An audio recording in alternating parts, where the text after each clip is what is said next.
Tonight on Politically Incorrect, News Radio's Phil Hartman, humorist Merrill Markoe, internet maven Jerry Yang, and computer skeptic Clifford Stoll. And now, the star of Politically Incorrect, Bill Maher.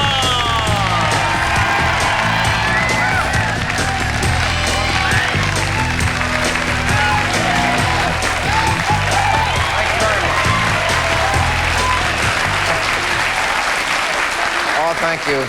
Thank you very much. And I guess you heard the big news. You heard what happened to President Clinton. He fell down and went boom.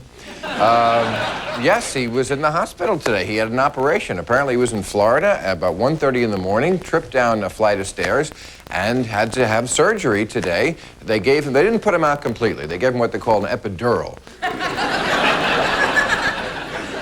No, it's... I don't know what's funny about that. They gave him an epidural, which numbs you from the waist down, which was not for the knee, just so that he wouldn't get fresh with the nurses. That was the whole... That was... Get it. And, you know, bad things like that always happen in pairs. Another terrible thing yesterday, Bob Dole, also in the hospital, he cracked a smile and just feels...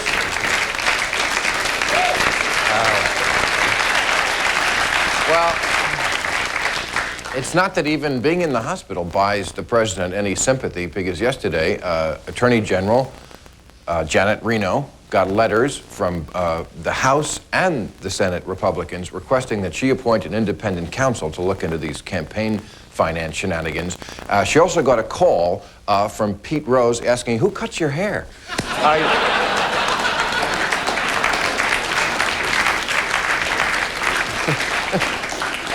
Now, there's a big trade embargo brouhaha going on up in Canada because, you know, Walmart is up there, and Walmart has been selling Cuban pajamas. Ooh. But we have a big embargo. We don't want them to sell to anybody, and they have been thumbing our nose. And then, in real defiance of American tradition, they have been keeping more than one register open. So we are...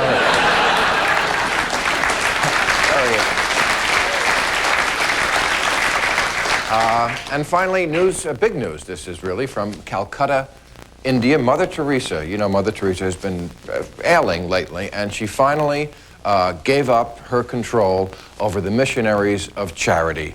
But she will retain control over numbers and prostitution. Anyway, thanks for coming. It's all been satirized for your protection.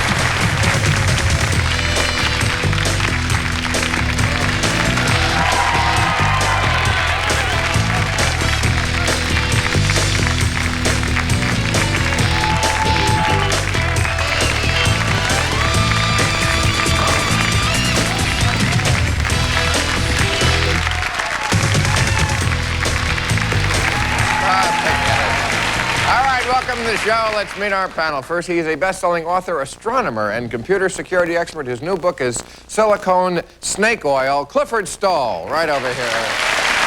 Hey, Clifford. It's a tickle to meet you. I'll take it. You're right down there. All righty. Every day, 750,000 people use the search engine he invented to surf the net. The co-creator of Yahoo, Jerry Yang. Hey, Jerry, nice to see you. She is an Emmy-winning humorist and author of the new book, Merrill Markoe's Guide to Love. Merrill Markoe. Hiya, cutie. How you doing? Yeah. And finally, he served 8 years on Saturday Night Live. Now he stars on News Radio and in the HBO original movie, The Second Civil War. Phil Hartman. Phil?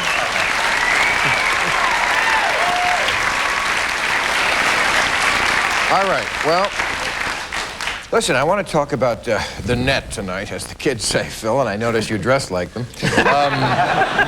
On the way over here, I was suit jacked, Bill. This is Hollywood. Suit jacked.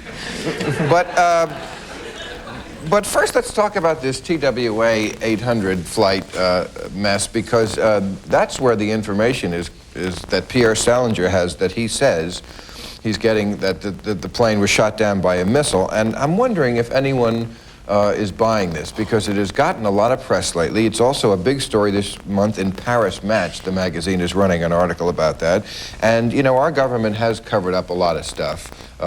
The Kennedy assassination, we didn't know about that for years. The aliens down in I thought we found out about it in the first few minutes after he was assassinated. Did it take a long time before they told anyone? Which brings to mind the fact, of course, that Pierre Salinger was his press secretary, and he's the one who convinced us that Kennedy was a family man.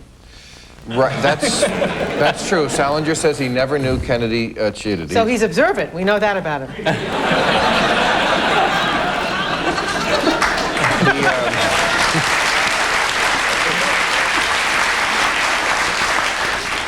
He thought Marilyn Monroe was there for a security briefing. But the government doesn't really have very good credibility with us. I mean, and what Pierre Salinger is saying is that the plane was shot down by one of our missiles because the Navy does tests in that area, and that he has proof and pictures that they shot down this plane. And what? Well, you know, I think it certainly is possible. I mean, but I think that we've all come to believe that everything is possible, haven't we? I mean, it's like the X-filing of America is what's going on anymore. Everything going on in America right now is that Richard Pryor punchline, who are you going to believe, me or your lion eyes? Right? I mean, that's how we got the Bruno Mali photograph in the O.J. trial, where he's wearing shoes, and people are saying, well, is that you in the shoes? And he says no, and then we're thinking, well, maybe they morphed the shoes onto him. I mean, it's like, there's always, some other explanation possible, and really could be, too. I mean, half the time it turns out it's true. You're right. If you hear a herd of animals rumbling across, it's the first thing to think of might be horses rather than zebras.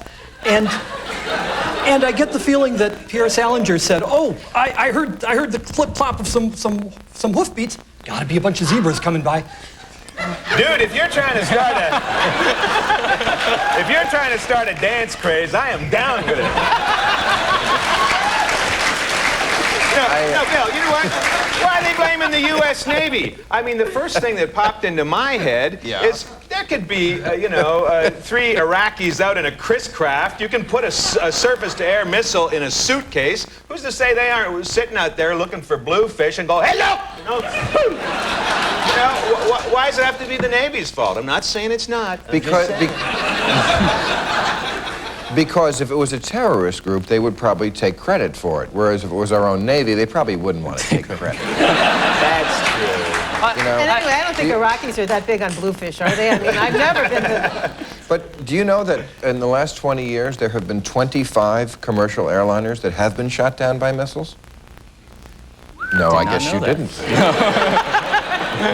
You know, there was that other piece of evidence in the article that I read that they found some kind of a reddish-orange substance on the seats in the front, which, of course, right off the bat makes me think it's got to be that French dressing in the little envelope. They're just not looking at the obvious. Yes, okay. Well, I can't believe that you don't subscribe to this nutty theory, but since I can't get a compatriot... Well, I think Americans in general love a conspiracy theory. I mean, as you said, it's... You betcha. It's whenever we can blame it on the government, it's always a better story that way. So I think that... But the government doesn't have very good credibility. Well, it's I mean, true. they covered up so many things. I mean, we didn't know George Bush was a woman for many years. Okay, well, we're going to... It's the whole Jekyll and Hyde approach to everything anymore. I mean, the minute a politician gets elected, we go looking for, now, who is he really? And then we find out he's someone else. I mean, it's always the case. Okay. We're going to take a break. When we come back, I do want to talk about the internet.